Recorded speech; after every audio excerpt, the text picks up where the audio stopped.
Bună, Mihaela! Mulțumesc mult că ai acceptat să vii astăzi, să vorbești cu noi. Poți să-mi spui câte ceva despre tine? La 17 ani m-am căsătorit.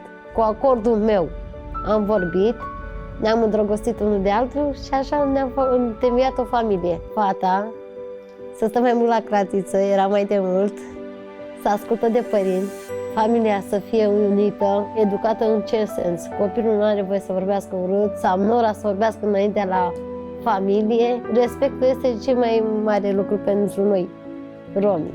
Am o fetiță de 8 ani și am bebelușul care acum o săptămână a împlinit și el o lună. Copil cu copil. Era mai greu, dar îi mulțumesc lui Dumnezeu că am avut o bunică pe care am avut de unde să învățăm. Și cum a fost la prima sarcină, în momentul în care ai rămas însărcinată? Cum au primit vestea? Prima dată am spus soțului. Eu am spus mamei, cumnatei mele și așa mai departe, femeilor. Dar la bărbați este un pic mai jenant să spui ca femeie că sunt însărcinată. Mi s-a părut greu. La momentul respectiv nu știm cam nimica la început. Alți colegi de-ai mei mergeau la școală, mergeau la aia și terminau studiile și eu stăteam acasă să am grijă de familie. Câte clase ai terminat? 6. Am trecut între a 7 și dintre a 7 nu mai m-au lăsat părinții. Dacă ai mai avea acum oportunitatea, ai mai continua școala? Da, și continuă liceu. Oriunde te duci în lume, trebuie un pic de carte. N-ai carte, n-ai parte. Ce meserii, ce profesii crezi tu că ar putea avea Alexandra, de exemplu? Aș vrea să devin o doctoriță. Acum depinde de ea, ce își dorește ea.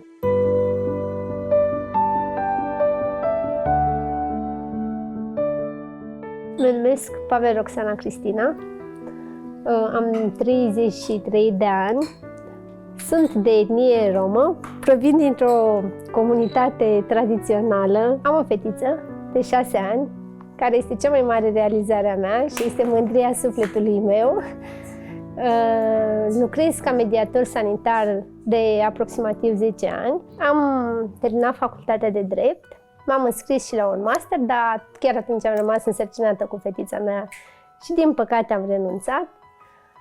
Dar am de gând să continui. Am și un salon în Târgu Jiu. Părinții mei și-au dorit foarte mult să mă căsătoresc cu o persoană de etnie romă, până când au înțeles că nu-mi doresc o persoană de etnie romă, că deja îl cunoscusem pe soțul meu. Eu cu soțul meu ne-am cunoscut la o nuntă, la nunta cele mai bune prietene ale mele. El era cel mai bun prieten cu Ginerică și eu eram cea mai bună prietenă cu Miresica. Eu zic că o căsnicie fără iubire și înțelegere nu poate funcționa. În primul rând, pentru a crește un copil fericit și sănătos din punct de vedere psihic. Și la ce vârstă te-ai căsătorit? La 20 de ani.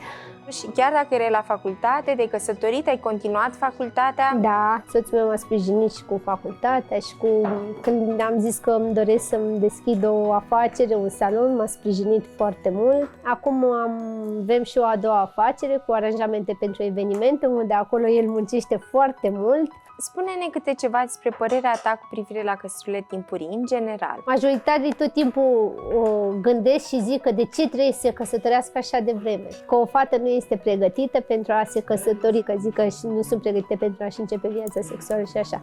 Și majoritarii și minoritarii cred că își încep aceste activități cam la aceeași vârstă, numai că fetele noastre, dacă se căsătoresc, ajung să fie etichetate. La mine la serviciu tot timpul se zice de ce la 15 ani, 16 ani. Păi stai puțin că și majoritatea fac lucrul ăsta la 15-16 ani.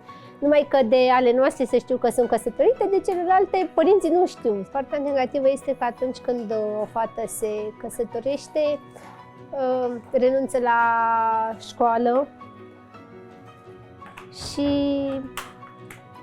se maturizează mult prea devreme și pierde copilăria. Până la vârsta de 16 ani, o fată nu ar trebui să se căsătorească și nici să-și înceapă contactul dintre parteneri să existe. Da. Pentru fetița mea îmi doresc, în primul rând, să fie sănătoasă și, în al doilea rând, să fie un copil bun, să nu judece niciodată pe nimeni și să-și urmeze visul. Mă numesc Bobu Vasile Alin, sunt din Târgu Jiu, reprezint instituția prefectului la nivelul comunităților de romi. Cele mai multe comunități tradiționale se regăsesc în județul Gorj, avem foarte multe comunități. Una dintre ele există și cartierul Oberja, unde numără peste 5.000 și ceva de persoane. Limba și cutuma țigănească și la ora actuală se păstrează. Pe de altă parte avem și cartierul Meteor,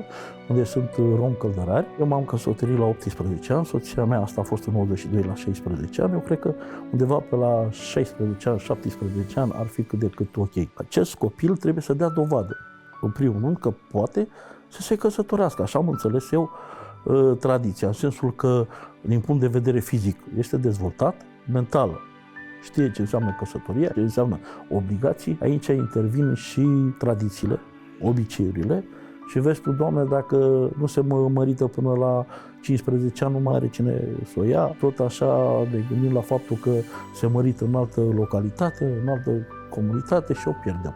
Nu, noi de fiecare dată ne dorim copiii noștri să fie lângă noi. Asta este conștiința țigănească, mentalitatea noastră romanică, să zic așa, deși la un moment dat ar trebui să le dăm drumul la copii, să-și găsească liniștea, fericirea. Lor le ajung 10 clase, așa zic ei, între ghilimele, să-și procură un permis, să poată să citească, să poată să se înțeleagă, să poată să meargă oriunde. Așa este gândirea lor. Deși eu, după părerea mea, ar trebui ca toți copiii să meargă la școală, să se bucure, să poată să facă un liceu, o facultate, pentru că până la urmă asta este bucuria unei familii. Dar e mai greu la noi, pentru că încă nu avem exemple pozitive atât de multe în care să spună, da, dom'le, uitați câți copii au terminat la noi, câți copii au intrat, eu știu, în instituții. Ce mesaj ai tu pentru tineri?